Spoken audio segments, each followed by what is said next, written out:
है मुश्किल मगर करना चाहता हूँ, है मुश्किल मगर करना चाहता हूँ, कली में रंग भरना चाहता हूँ। मेरे हर राह को रोको रकीबों, मेरे हर राह को रोको रकीबों, मैं खुद में से गुजरना चाहता हूँ, मैं खुद में से गुजरना चाहता हूँ। तो हाय स्टूडेंट्स, मैं आपका राहुल सर अपने चैनल सरोदय ग्रुप में आप सभी का तहे दिल से स्वागत करता हूँ। बहुत स्नेह और बहुत सहयोग मिल रहा है आप सभी लोगों का, सभी स्टूडेंट्स का। आप डेली वीडियो देख रहे हैं, कमेंट कर रहे हैं, तो बहुत अच्छा लग रहा है। और आप इसी तरह से वीडियो को देखते रहिए और सब्सक्राइबर को बढ़ाइए, वीडियो को लाइक करिए, शेयर करिए दोस्तों में, ताकि आपके हर फ्रेंड तक यह हमारी वीडियो केमिस्ट्री का बेहतर कॉन्सेप्ट उन लोगों तक पहुंच सके। तो चलिए आज की हम टॉपिक पिछले लेक्चर को ही आगे बढ़ाते हुए शुरू करते हैं। कल हम पढ़े थे, क्या पढ़े थे भाई? हम वेग स्थिरांक पढ़े थे। अंत में यही पढ़ के छोड़े थे कि वेग स्थिरांक को आप परिभाषित कैसे करोगे। तो आज आपको बताना है जनाब, क्या बताना है? बताना है आपको वेग स्थिरांक का मात्रक। जैसा कि मैं कहा था कि वेग व्यंजक, वेग समीकरण या वेग नियम आपसे बताया गया था, एक ऐसा व्यंजक जो किसी भी अभिकारकों के मोलर सांद्रण पर अभिक्रिया की दर के प्रायोगिक निर्भरता को व्यक्त करता है, उसे भैया आप कहते हो क्या? वेग नियम या वेग समीकरण। फिर वेग स्थिरांक की परिभाषा हमने बताया था कि अगर अभिकारकों की सांद्रता इकाई होती है तो अभिक्रिया की दर को या वेग को ही वेग या दर स्थिरांक कहते हैं, और उसी को विशिष्ट अभिक्रिया दर भी कहा जाता है। तो चलिए आज उसी के मात्रक के बारे में हम आपसे चर्चा करेंगे। तो हमने एक जनरल रिएक्शन माना था भाई, वह जनरल रिएक्शन इसी तरह की थी न भाई, small A capital A plus small B capital B undergo change into product. तो क्या सही लिखा? मैं सही बता रहा हूँ ना?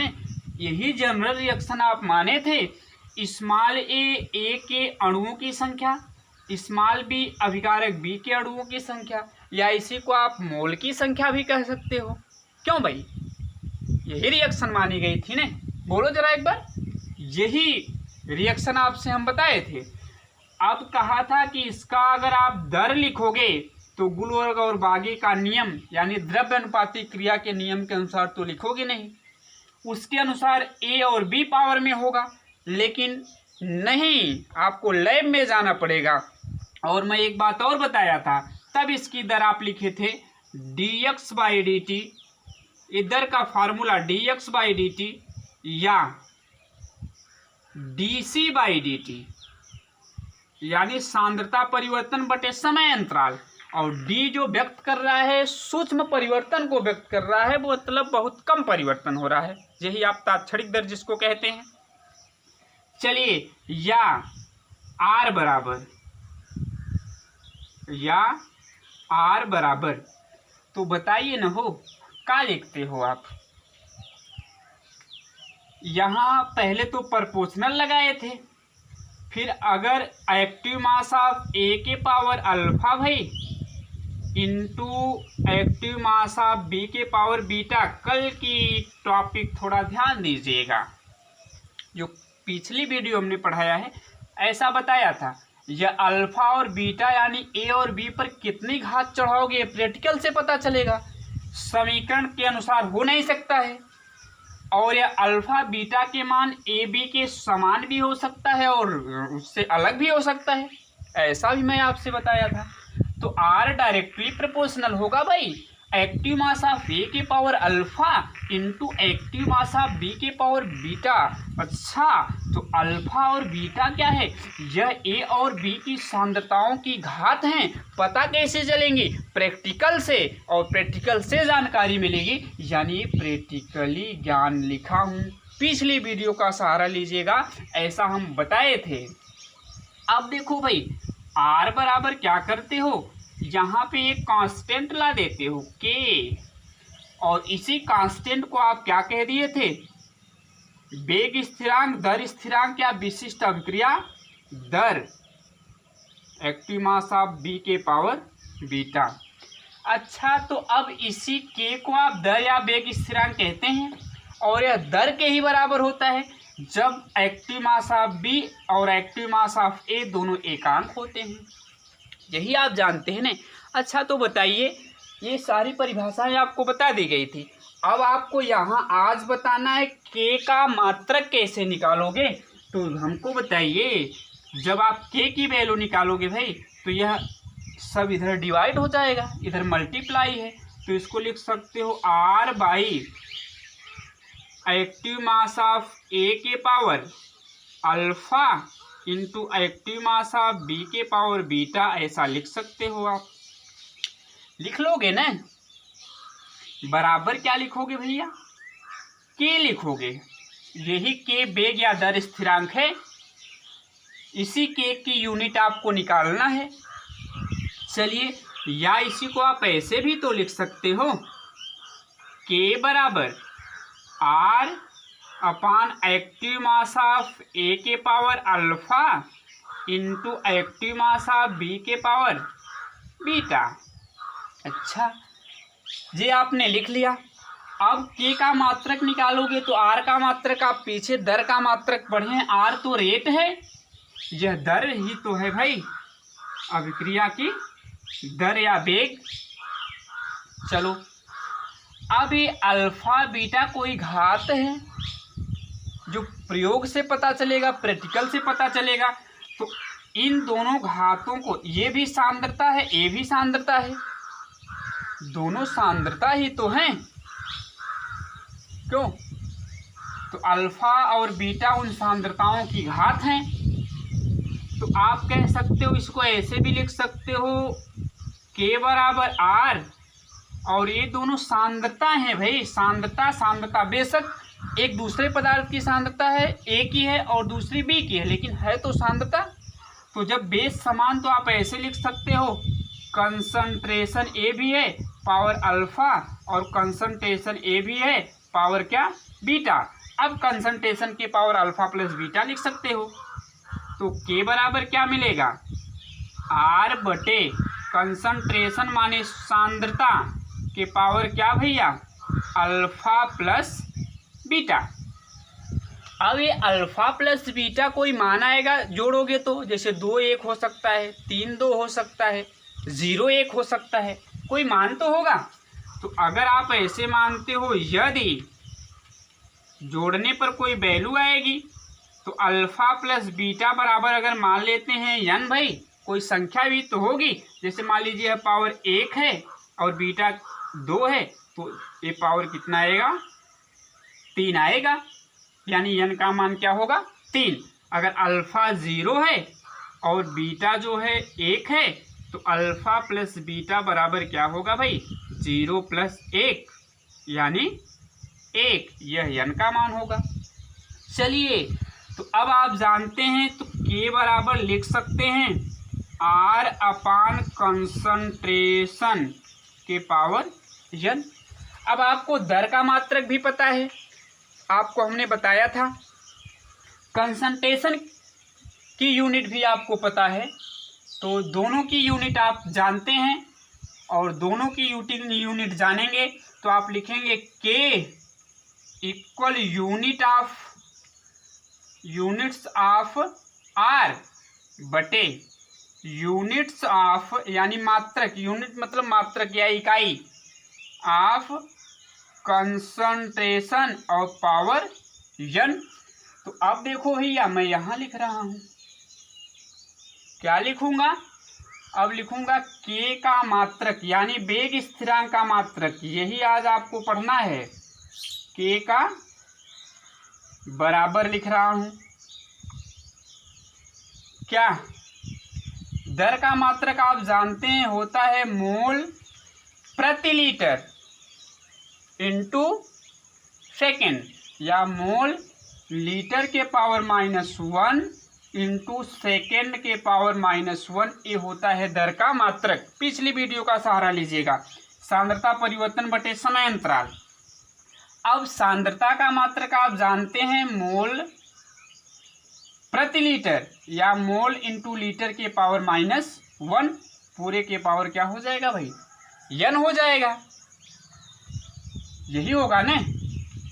तो अब लिख सकते हैं k का मात्रक बराबर, k का मात्रक बराबर लिख सकते हैं मोल इंटू लीटर के पावर -1 और पूरे के पावर, यह n पावर ऊपर जाएगा तो माइनस हो जाएगा, तो लिखेंगे n-1 इंटू सेकेंड के पावर -1। क्या बात समझ में आई? क्या लिखा मैं? यह दर का मात्रक मोल इंटू लीटर इनवर्स यानी लीटर के पावर -1 इंटू सेकेंड के पावर -1, ये दर का मात्रक। सांद्रता का मात्रक मोल इंटू लीटर के पावर -1। अब देखिए बेस जो है मोल इंटू लीटर के पावर -1 यहाँ और नीचे भी, तो नीचे से जब पावर ऊपर ले जाएंगे तो ये n पावर माइनस हो जाएगी, तो मोल इंटू लीटर के पावर -1 पूरे के पावर 1 माइनस n। एक कोष्टक ऐसे लगा लीजिए ताकि क्लियर हो, 1 माइनस n। क्या बात समझ में आई? तो ये होता है किसका मात्रक भाई, ये होगा k यानी वेग स्थिरांक का मात्रक, यही होगा वेग स्थिरांक का मात्रक। बात समझ में आई स्टूडेंट्स? या आप ऐसे लिख सकते हो भाई, उसका मल्टीप्लाई कर दो उसको, k का मात्रक क्या होगा, अब मैं लिख रहा हूं, देखो भैया ये क्या होगा, k का मात्रक मोल के पावर 1 है, तो लिख सकेंगे घात के घात तो आपस में गुणा करिए, 1 माइनस n इंटू लीटर के पावर, ये -1 में 1 माइनस n से गुणा करेंगे तो ये चिन्ह बदल जाएगा, ये हो जाएगा n-1 इंटू सेकेंड के पावर -1। कभी कभी समय मिनट में मापी गई होती है, तो इस सेकेंड इनवर्स की जगह मिनट इनवर्स रख दीजिएगा, उससे कोई दिक्कत आपको नहीं होगी। तो ये भी हो सकता है अभिक्रिया की दर स्थिरांक k का मात्रक। बात समझ गए बंधु? चलिए अब जरा हमको बताइए, क्या ये बात आप सबको समझ में आ गई कैसे मात्रक निकाला गया? अगर अभिक्रिया गैसीय होगी भाई तो दाब के पद में मात्रक निकालेंगे, गैसीय अभिक्रिया के लिए, गैसीय अभिक्रिया के लिए बोलो भाई।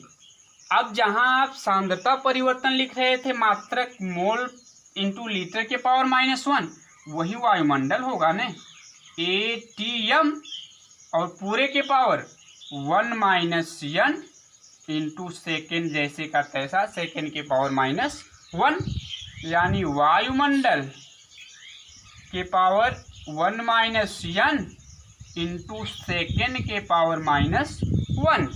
ये रहा वेग स्थिरांक k का मात्रक। जब ये वेग स्थिरांक k का मात्रक आप निकाल लिए भाई, तो अब इसको करिए शॉर्ट स्क्रीन, और मैं यहाँ हेडिंग आप लिख लीजिएगा, आप पढ़ क्या रहे हैं, k का मात्रक, k यानी वेग स्थिरांक, k का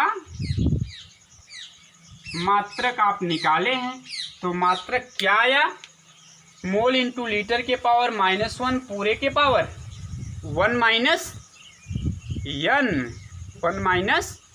n हो गया, और बताइए इंटू सेकेंड के पावर -1, या मोल के पावर 1 माइनस n लीटर के पावर n-1 सेकेंड के पावर -1। और अगर अभिक्रिया गैसीय होगी तो इस तरह का मात्रक होगा।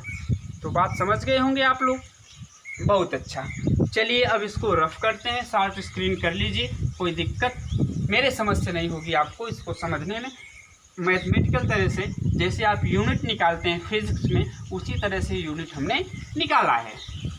ठीक, चलिए मिटा दे रहे हैं, कर लीजिए शॉर्ट स्क्रीन, नोट बनाते चलिएगा। अब देखो भैया, जैसे एक आध एग्जाम्पल आपको बता देते हैं, और मात्रक एक बात और जानो, आप तभी निकाल पाओगे, कब निकाल पाओगे, हाँ कब निकालोगे मात्रक, हाँ तो जब वेग समीकरण पता हो भाई। बिना वेग समीकरण जाने आप कैसे निकालोगे। और वेग समीकरण भी आपको प्रैक्टिकली होना चाहिए। गुलवर्ग और बागे के नियम वाला वेग समीकरण नहीं काम करेगा। यूनिट अगर आपको निकालना है तो जो आपसे यूनिट पूछेगा, कहेगा आप मात्रक निकाल के बताओ वेग स्थिरांक का, तो आप कहिएगा भैया पहले आप एक्सपेरिमेंटल डाटा जो है, जो रेट ला उसको तो बताओ, तब तो मैं निकालूंगा मात्रक, नहीं तो अपन की बस की बात नहीं है। रेट इक्वेशन पता होना चाहिए, तभी आप निकाल पाओगे। जैसे अगर कहा जाए CH3CHO, सपोज करिए इसको टेम्परेचर दिया गया। अभी कंडीशन से हमको मतलब नहीं, मैं सिर्फ रिएक्शन पे मेन फोकस है हमारा। यह बन गया CH4+, यह अभिक्रिया दे दिया।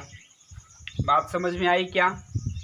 बोलो बच्चों, बात समझ गए मेरी, मैं क्या कहना चाह रहा हूँ। यह अभिक्रिया आपको दे दिया है और कह क्या रहा है, और इसका रेट ला भी दे दिया है, रेट ला। और ये रेट ला एक्सपेरिमेंटल है भाई, एक्सपेरिमेंटल, यानी R बराबर दे दिया है K into active mass of CH3 into CHO के पावर 3/2।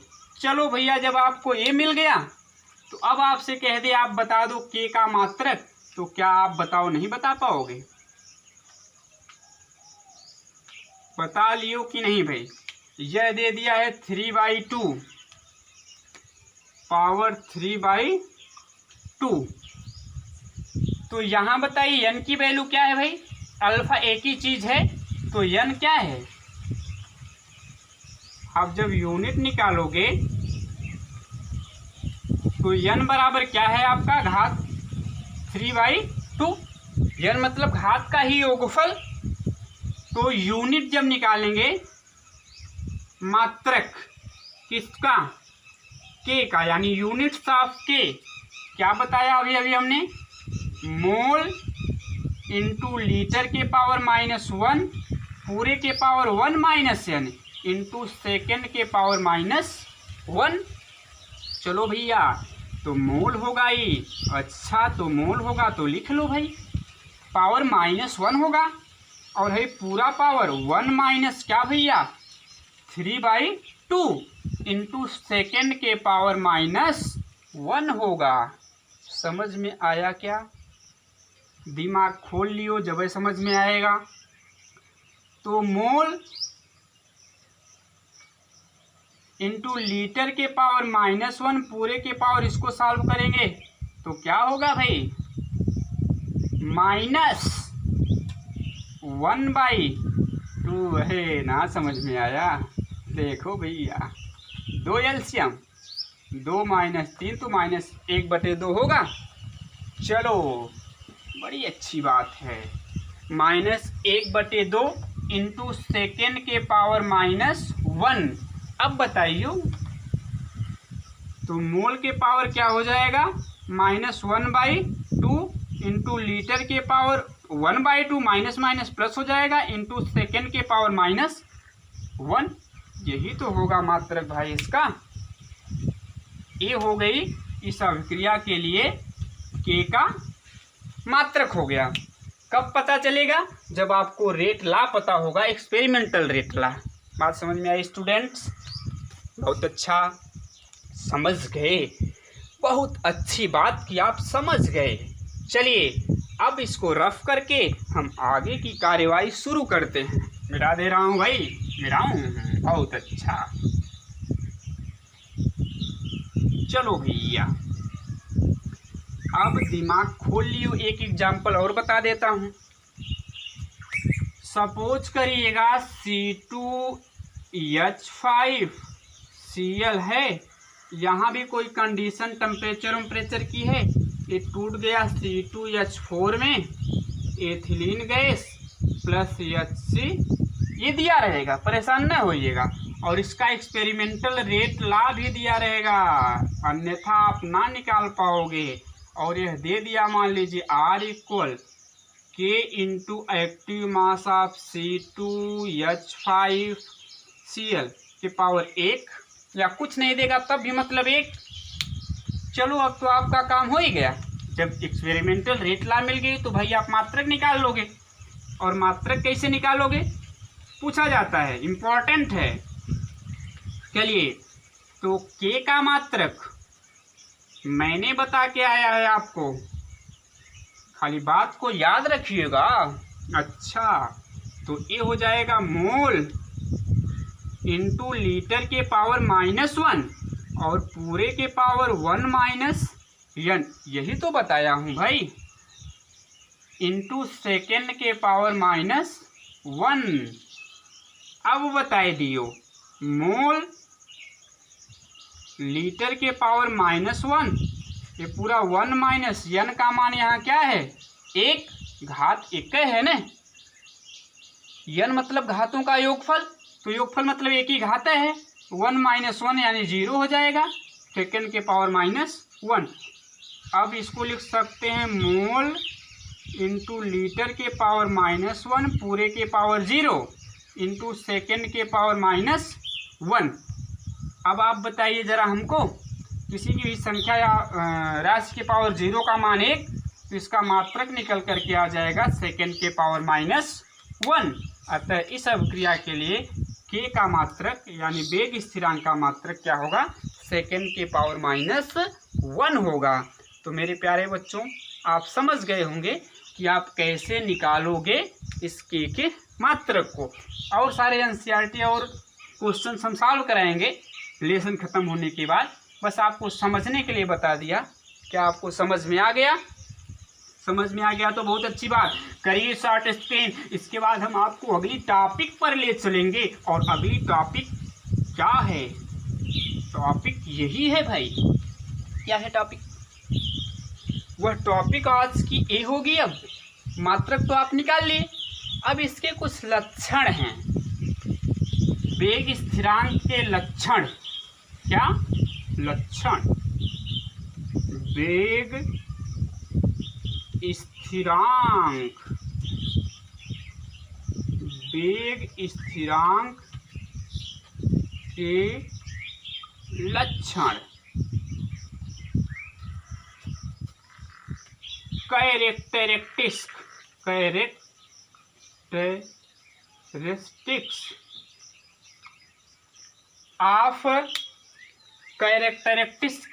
ऑफ वेलोसिटी कांस्टेंट और रेट कांस्टेंट।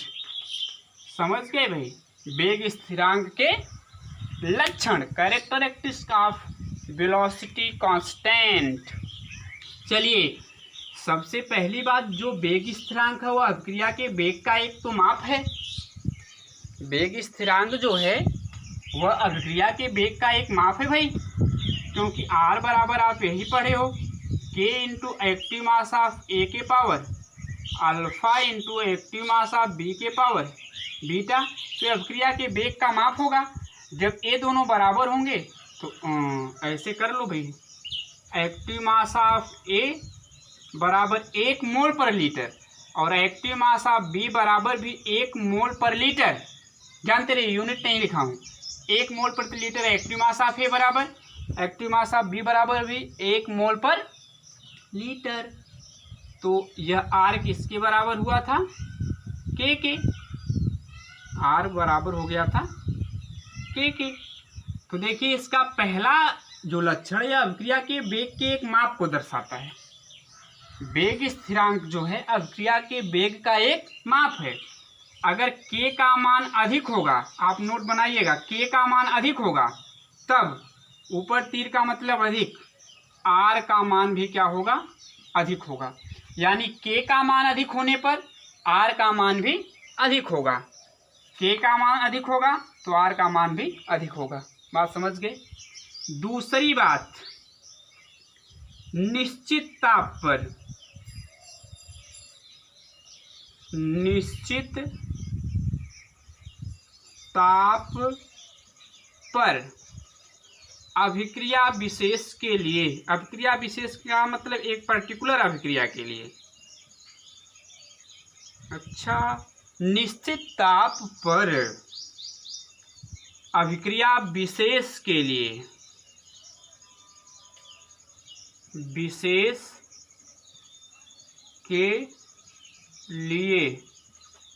K का मान निश्चित होता है। K का मान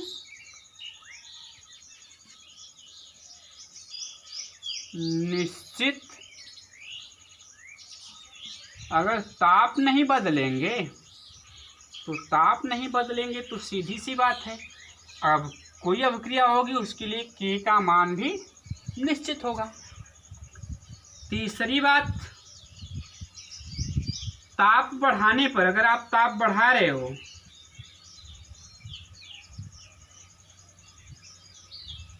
ताप बढ़ाने पर अभिक्रिया विशेष के लिए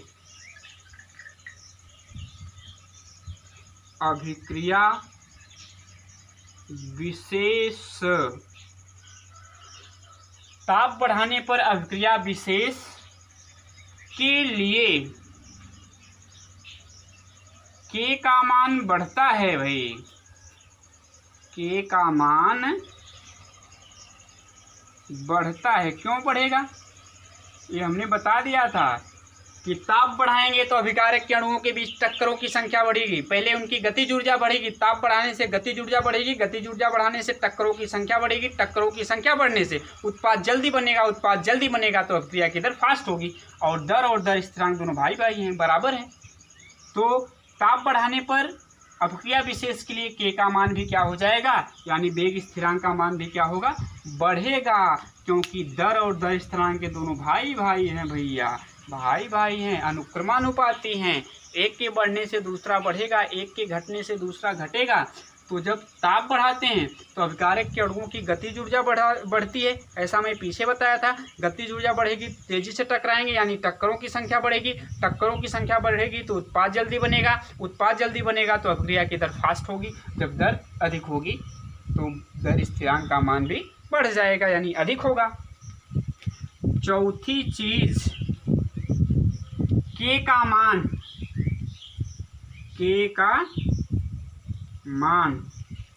अभिकारक की प्रारंभिक सांद्रता पर निर्भर नहीं करता है।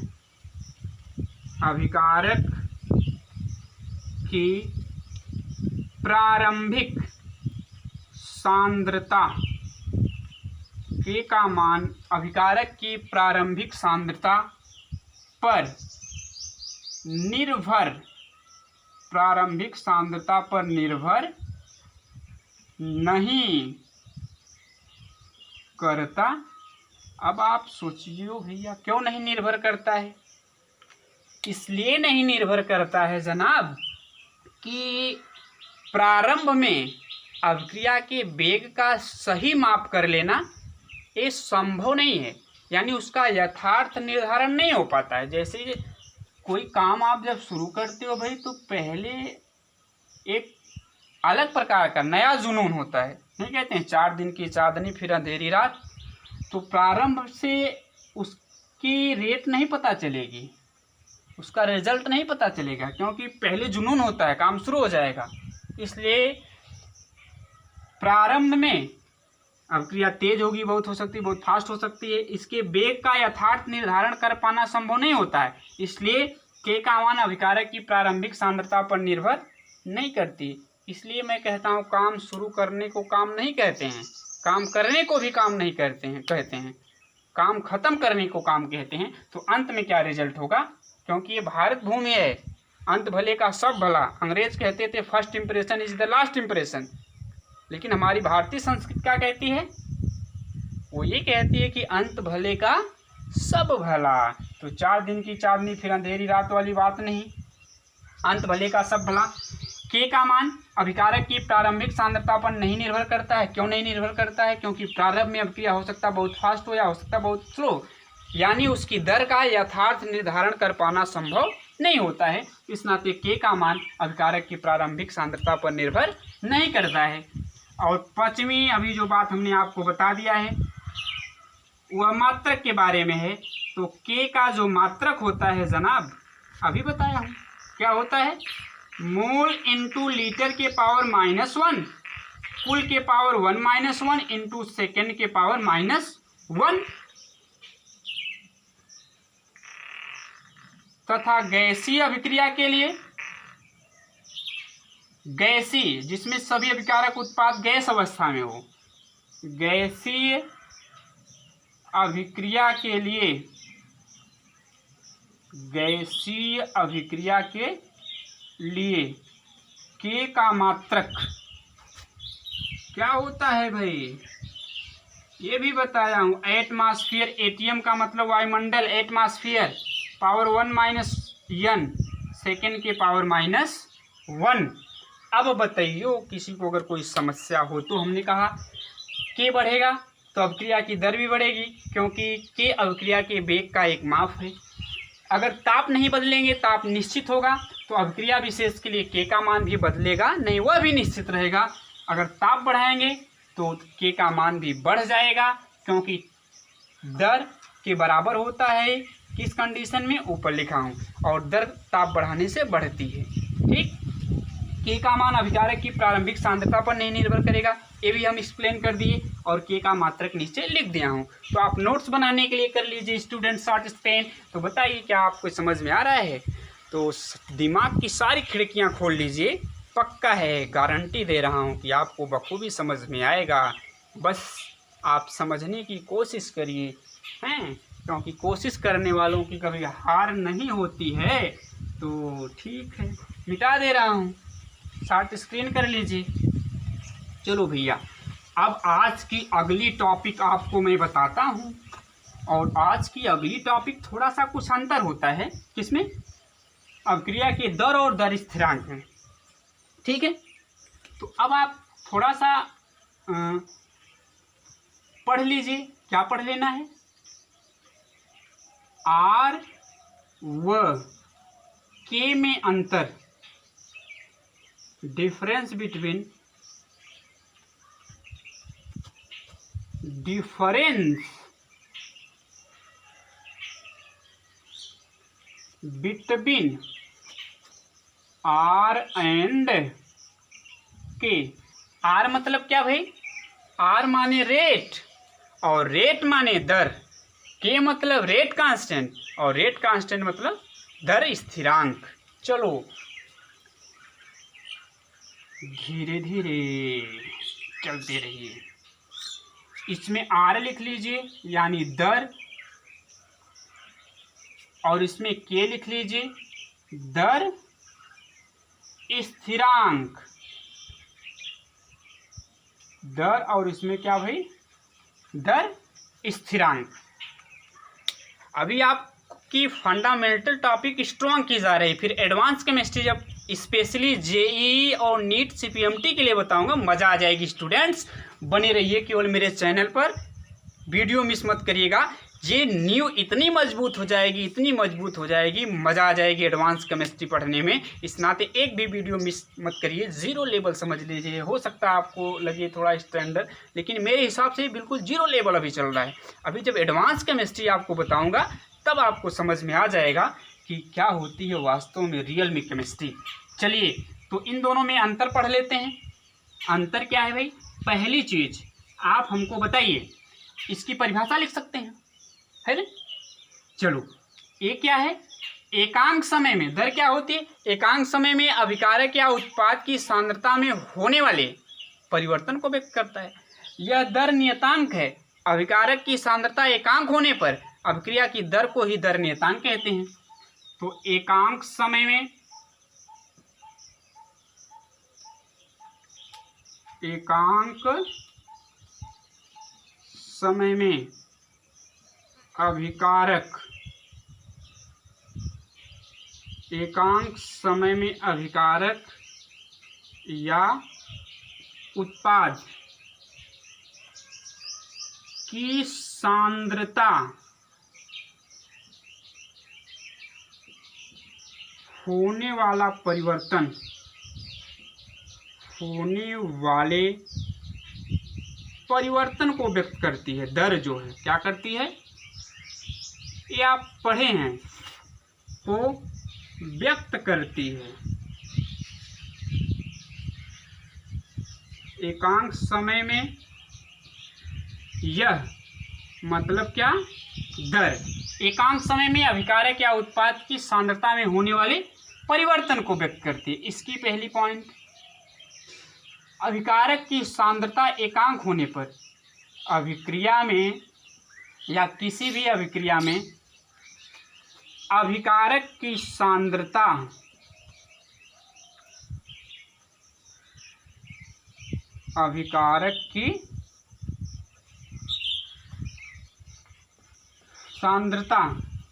एकांक होने पर, एकांक होने पर दर को ही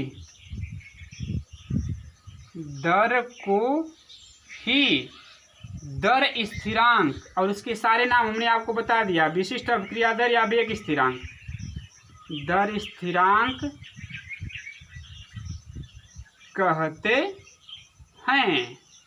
तो ये बात समझ में आई क्या, यह एकांक समय में अभिकारक या उत्पाद की सांद्रता में होने वाली परिवर्तन को व्यक्त करती है दर, और अगर अभिक्रिया में अभिकारकों की सांद्रता एकांक होगी तो दर को ही दर स्थिरांक कहते हैं। अभिक्रिया में अभिकारक की सांद्रता एकांक होने पर दर को, अभिकारकों की सांद्रता एकांक होने पर दर को ही दर स्थिरांक कहते हैं। दूसरी चीज, इसका मात्रक आप जानते हैं दर का क्या होता है भाई, मोल प्रति लीटर इंटू सेकेंड या मोल इंटू लीटर के पावर -1 इंटू सेकेंड के पावर -1, और इसका मात्रक अभी बता के आ रहा हूँ जनाब, अंतर आप अपने से भी बता सकते थे लेकिन बता दे रहा हूँ, मोल इंटू लीटर के पावर -1 पूरे के पावर 1 माइनस इंटू सेकेंड के पावर -1, और गैसीय अभिक्रिया के लिए एटीएम के पावर 1 - n इंटू सेकेंड के पावर -1। एक इस अभिक्रिया के लिए, गैसीय अभिक्रिया के लिए। तीसरी चीज भाई क्या, तीसरी चीज जो है समय के साथ दर जो है परिवर्तित होती रहती है, दर परिवर्तित होती है, क्योंकि अभिकारक जो है उत्पाद में बदलेगा भाई, परिवर्तित होती है। समय के साथ दर क्या होगी, परिवर्तित होगी, लेकिन के तो स्थिरांक है ना, के का जो मान होगा भाई वह मान कैसा रहेगा, स्थिर होगा, ऐसा होगा, स्थिर होगा। तो क्या बात समझ गए आप लोग।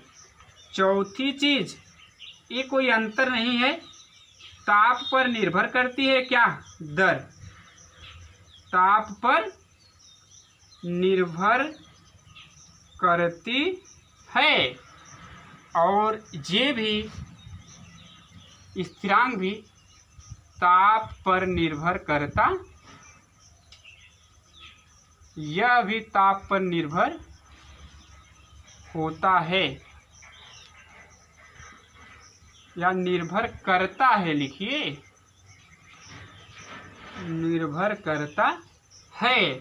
तो ये तो समानता हुई भाई, ये कोई अंतर है नहीं। तो स्टूडेंट ये कुछ मामूली से फर्क रहे दर और दर स्थिरांक में। क्या, दर एकांक समय में अभिकारक या उत्पाद की सांद्रता में होने वाले परिवर्तन को व्यक्त करेगी, और अगर अभिक्रिया में अभिकारकों की सांद्रता एकांक या इकाई होगी तो दर को ही दर स्थिरांक कहते हैं। इसका मात्रक मोल लीटर के पावर -1 इंटू सेकेंड के पावर -1 होता है, या मोल प्रति लीटर इंटू सेकेंड होता है। इसका मात्रक मोल इंटू लीटर के पावर -1 और पूरे के पावर 1 - n सेकेंड के पावर -1, और गैसीय अभिक्रिया के लिए यहाँ लिख दिया गया है। समय के साथ दर जो आर परिवर्तित होगी लेकिन के स्थिर रहेगा। ताप पर दोनों निर्भर करते हैं, इसलिए कोई असमानता नहीं है, यह समानता है। तो इस तरह से आज आप पढ़ लिए के का मात्रक, के लक्षण, के और आर में कुछ मामूली से डिफरेंस। तो अब बता दीजिए स्टूडेंट्स, आपको समझ में आया कि नहीं आया।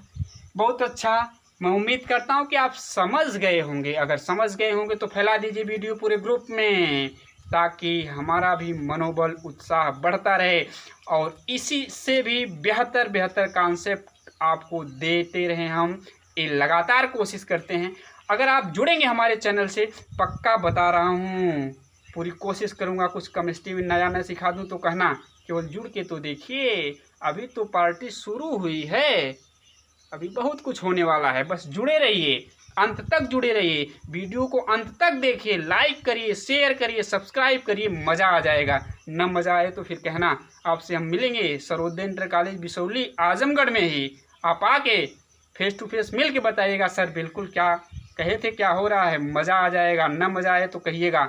इसलिए हर मित्रों तक, हर दोस्तों तक पहुंचा दीजिए इस वीडियो को, केमिस्ट्री के बेहतर कॉन्सेप्ट को समझने के लिए। अभी ये फंडामेंटल चल रहा है, जब एडवांस केमिस्ट्री चलेगी तो और बेहतरीन मज़ा आएगा। न्यू मजबूत करिए। तो आज की वीडियो में मैं आपसे अलविदा लेता हूँ।